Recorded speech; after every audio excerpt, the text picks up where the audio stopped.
බලන්න රසයිද කියලා.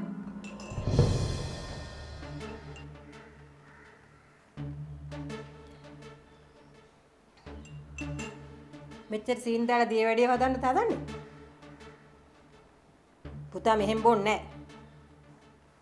කො අයින් වෙන්න. මගේ පුතාගේ තේක මම්ම හදන්නම්.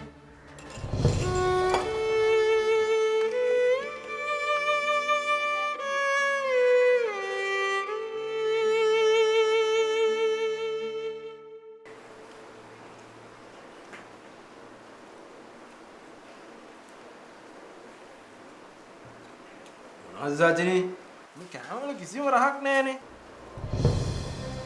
මොකද්ද අප්පා? ඔත්තේ සුදේ විතරයි. හරියට කැම් ටිකක්වත් හදාගන්න බෑනේ. අනේ මන්ද. පුතා කොහොම ඉන්නකො මං හද පරිප්පු එකක් ඇති. ගෙනත් දෙන්නම්.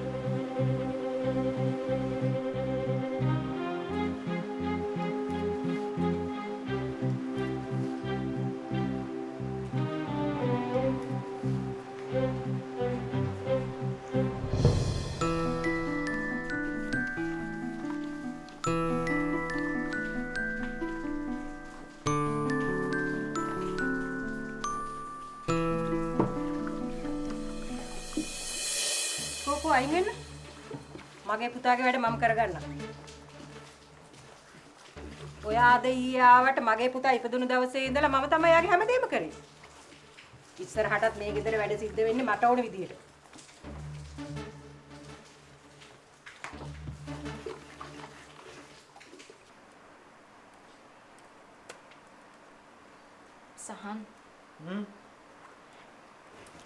සහන් අනේ අපි වෙන ගෙදරක පදිංචියට යමුකෝ. අවුසර පිස්සුද?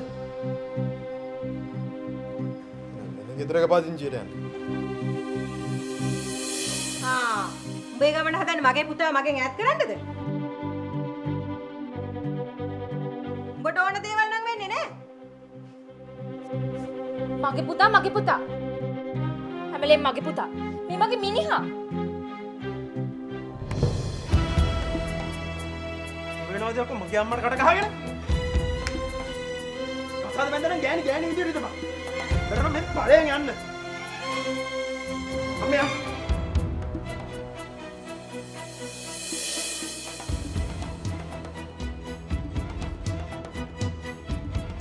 මානසිකව වාචිකව ශාරීරිකව සිදු කරන ගෘහස්ත ප්‍රචණ්ඩත්වය නවත්වමු.